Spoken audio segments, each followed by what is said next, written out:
This channel does not promote any violent, harmful, or illegal activities. All content provided by this channel is meant for an educational purpose only. থানার আইসির phone বাজেয়াপ্ত করলো বীরভূম জেলা police.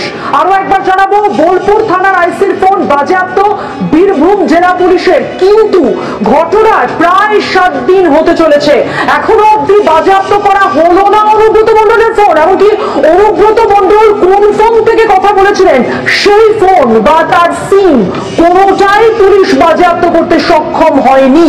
অন্যদিকে বোলপুর থানার আইসি লিটন হালদারের বিরুদ্ধে বিভাগীয় তদন্ত শুরু হয়েছে। অনুব্রতকে কিন্তু এখনো পর্যন্ত জিজ্ঞাসাবাদ করতে পারেনি বীরভূম জেলা পুলিশ। অর্থাৎ অভিযোগ দায়ের করার জন্য যতটা সক্রিয় দেখা গেছিল পুলিশকে, এক্ষেত্রে আর কোনো পদক্ষেপ নেওয়ার ক্ষেত্রে সেভাবে সক্রিয় হতে দেখা গেল না পুলিশকে। সব দিক থেকে এই প্রশ্ন উঠছে, গোটা পরিস্থিতি সম্পর্কে জানবো। আমার সঙ্গে সরাসরি রয়েছেন আমাদের প্রতিনিধি। মুহূর্তে জানা যাচ্ছে বোলপুর থানার আইসি ফোন বাজেয়াপ্ত করেছে বীরভূম জেলা পুলিশ। সেক্ষেত্রে প্রশ্ন উঠছে, তাহলে অনুব্রত মণ্ডলের কোন ফোন থেকে সেই অডিও বার্তা গিয়েছিল এবং সেই ফোন এখনো পর্যন্ত বাজেয়াপ্ত কেন করা হলো না?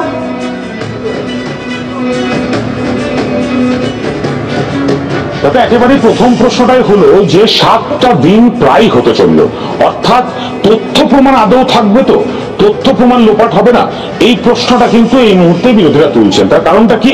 কারণ পুলিশ সূত্রে খবর যে আইসি কে এই ফোন করে কথোপকথন ভাইরাল হয়েছে, সেই আইসির ফোন সিম ইতিমধ্যেই পুলিশ তদন্তের স্বার্থে বাজেয়াপ্ত করেছেন।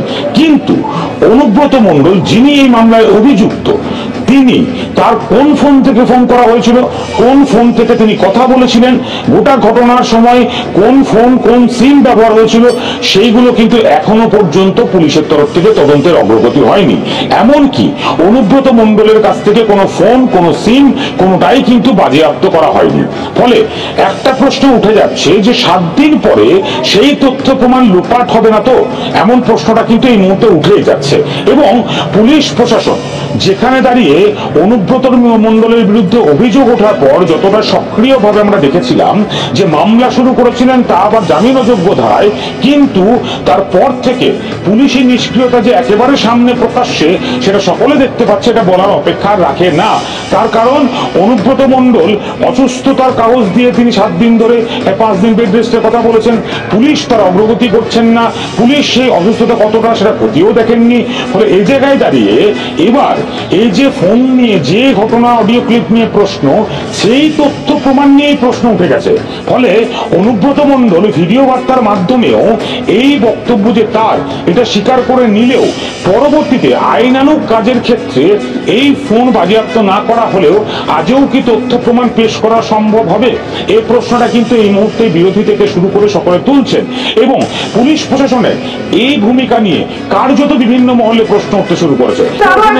অনুব্রত মণ্ডলের হাজিরার ক্ষেত্রে আজ একটা সম্ভাবনা তৈরি হয়েছিল এবং সেই জায়গা থেকে দাঁড়িয়ে এখনো পর্যন্ত ঘনিষ্ঠ সূত্রে অনুব্রত মণ্ডলের কোনো খবর কি পাওয়া যাচ্ছে?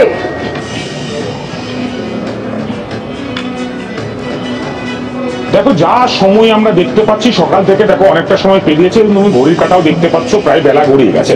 তবে সে জায়গায় দাঁড়িয়ে আজকে যে তার হাজিরা দেওয়ার সম্ভাবনা প্রায় নেই, এটা বলাই চলে। তার কারণটা কি?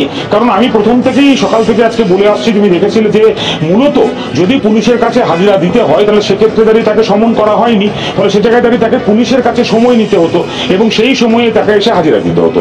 পুলিশ সূত্রে খবর এমন কোনো কাজই আজকে হয়নি।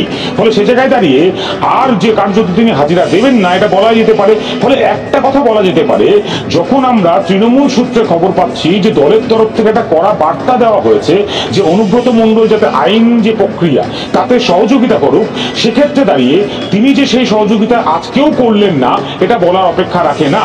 এবং তার পাশাপাশি একদিকে যেমন তিনি হাজিরা দিলেন না, তেমনি তার পাশাপাশি এখনো পর্যন্ত পাওয়া খবর পর্যন্ত তিনি কিন্তু জামিনের জন্য আবেদন করেননি আগাম। অর্থাৎ মেডিকেল সার্টিফিকেট জমা দিয়ে 5টা দিনের সময় যে তিনি পেয়ে গেছেন এবং সেই সময়টিতে পুলিশি কার্যত যে পুলিশ চুপ করে বসে রয়েছে, এই সময়টিকে যে কার্যত অনুব্রত মণ্ডল ব্যবহার করছেন এবং তার পরবর্তীতেই তিনি কিছু একটা করবেন, এমনটা কিন্তু কার্যত বলা যেতে পারে। ফলে সেই জায়গায় দাঁড়িয়ে এই অবস্থায় অনুব্রত মণ্ডলের ভূমিকা কি হতে চলেছে এবং আগামীতে আদালতের দ্বারস্থ হয়ে আগাম জামিনের আবেদন না 5 দিন পেরিয়ে গেলে পুলিশি হাজিরা, এই প্রশ্নটাই কিন্তু সব থেকে বেশি একাধিক প্রশ্ন উঠছে। অবশ্যই সেদিকে আমাদের নজর থাকছে।